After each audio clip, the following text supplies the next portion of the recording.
Okay, today Jessica Moore and Desiree Batchelor are going to conduct a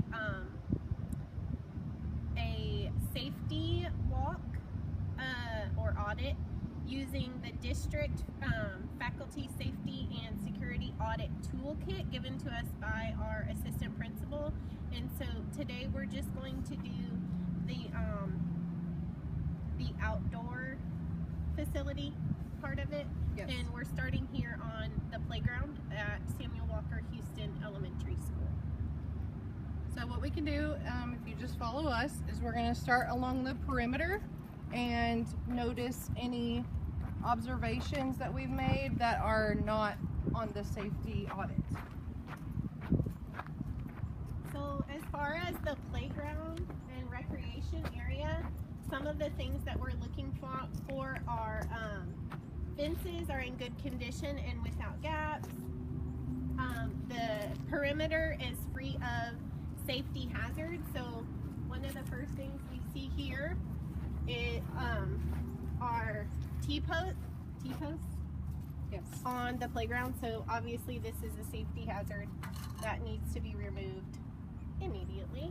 So if you look up there, there is a hill, and there was a temporary fence put up with the posts and this plastic material, and the children have since torn it down. So what happens is the children are moving these posts, and we're trying to get those removed so it is more safe on the playground.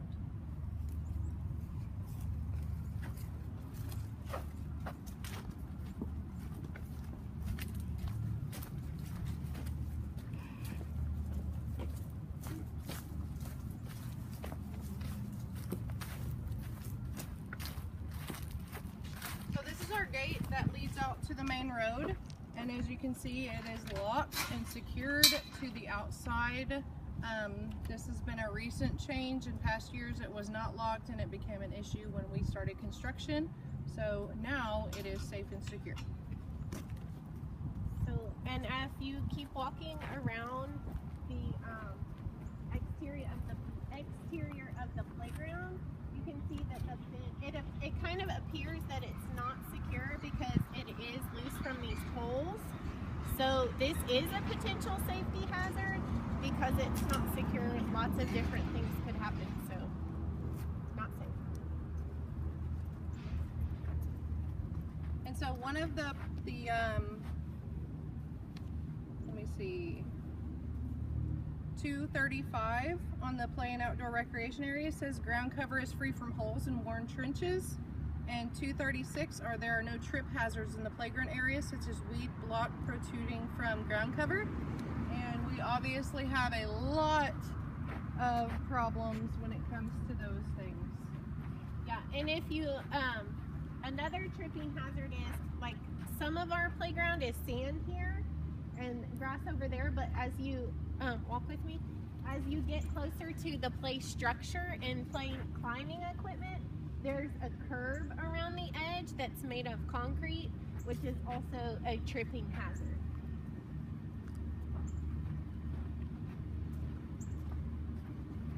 One thing that has come up with our fire drill this year is we used to all exit these, if Hunter point to these doors, we used all of the grade levels used to exit straight out there, those exit doors right there, and come straight out to this fence, Hunter, to this fence. And so one conversation that was had this year was, if there was an actual fire and we were all lined up here, we're not getting the children far enough away from the building, and because the gate is locked, everybody is just kind of trapped in this area. So since that conversation occurred, we now exit those doors and then walk completely out of this area to get further away from the building. So if you come up here, we've got some erosion that is causing the roots to come up from the ground, and this is a tripping hazard as well if the students are up here. There's many roots sticking up from the ground. And up here, there is the remnants of the fence that was here. So we're just gonna take a walk down and show you the fence. And it used to be here to keep the children off of these hazards and the cliffs and different root systems, but it did not last very long. Another thing that's listed under 202G, which is grounds and exterior, is that shrubs and foliage are trimmed so that people cannot hide behind them. And so you can see that this area here on the playground here is not trimmed, and people could be behind them if you weren't looking closely. So that is a potential hazard as well.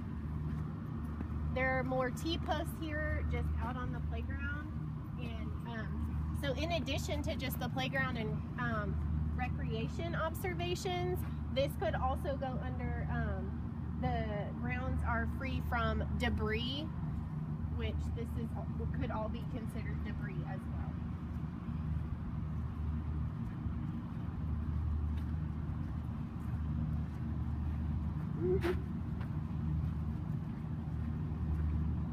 So we can make our way over here and I'll show you the entrances to the building.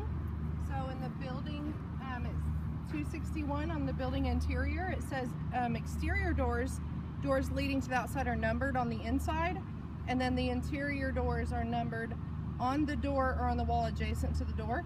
So if you look out here, our exterior exterior doors are numbered. And so there's a 1 and a 2, a 3 and 4, 5, 6, and 7, 8. And those are numbered so that when you're coming in from a fire drill, or if there's an emergency happening, they can tell you which entrance to go into. Yeah. And one thing that should be happening as we approach these doors is they should all be locked. None of them, we should not be able to get in any of these doors without our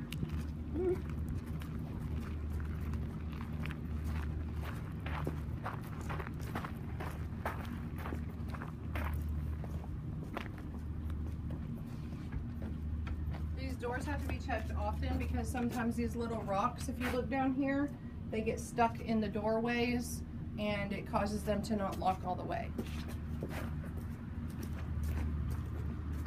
So it does mention to have a proper drainage system out on the grounds where children play. We do have these large drain pipes and grates that are for the water drainage. But as you can see, because of where they were placed, they have caused some erosion, which could be a potential tripping hazard. So one of the items listed under grounds is that the grounds are clean, and you can see that there is quite a bit of trash on the playground under benches, and then just these pots along the edge of the building.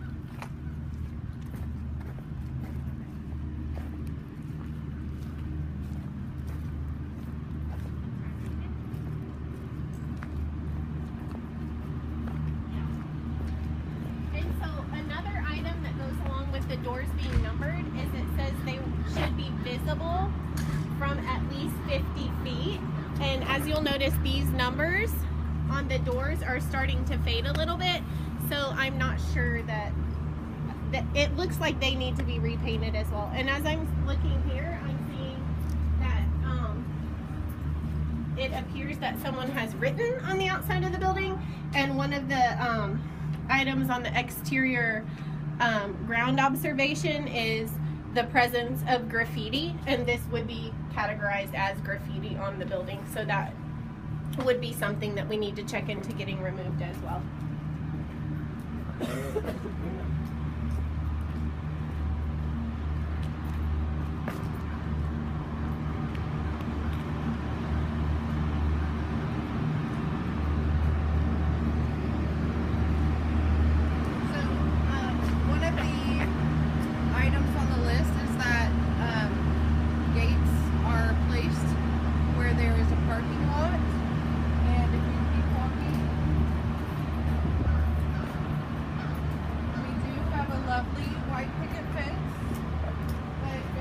no gate, so that's something that would need to be addressed. That, and it would also need to be closed when it's not in use.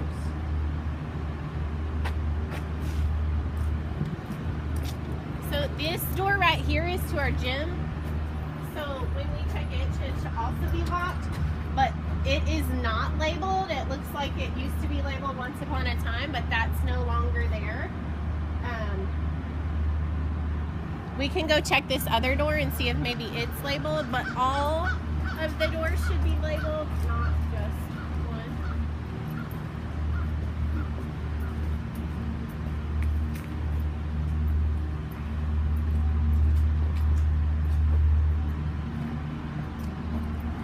So it's also not labeled. And then, But it is locked. as far as safety hazards removed from the area, these are potential safety hazards as well. You see the sharp edges and rusty and sharp down here as well.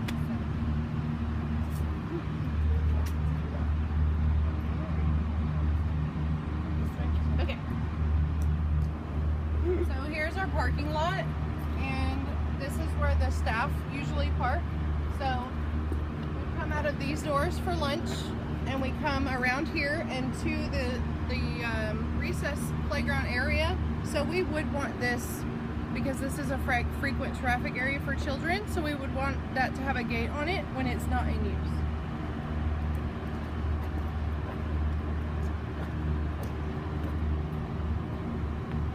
Another big hazard that I have to talk to my children about is this is a recycling bin, and as you can see, there's lots of rust on it and some sharp edges. It's made of metal, and so I do worry sometimes if my children put their hands on it that they could cut themselves, and maybe if they're not up to date on tetanus or something, that could be a serious issue. And these fences here all go to, they have access to electrical and just the fans that power the filtration system of the school. So there, as you can see, there are many different gates. They should all be locked when they're not in use.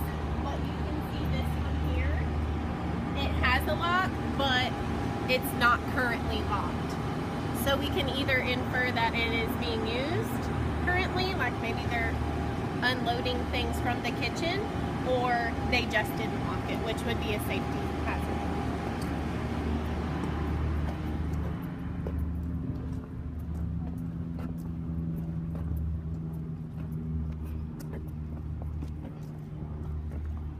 So this is one of the main entrances to the building, and it is the cafeteria. All of these doors should be locked and secure.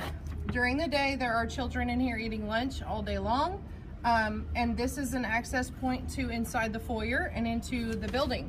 So we would want these locked and secure at all times, and even after school. There are children in our after-school program in the YMCA, so we would also want to keep that safe and secure for them. So, but you can see that these doors are not labeled here, and the direction, the manual says that all exterior doors should be labeled. So these doors would need to be labeled as well. And they're still in the process right now of dismissing some of our students. So that's why you're hearing a loss right now.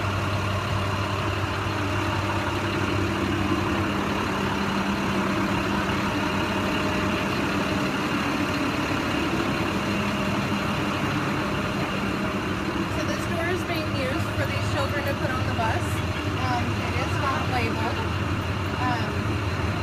but we don't want to have homes popping doors up. It's better if people unlock the door as it's in use.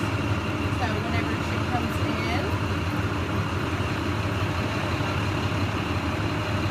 I'm going to lock the door.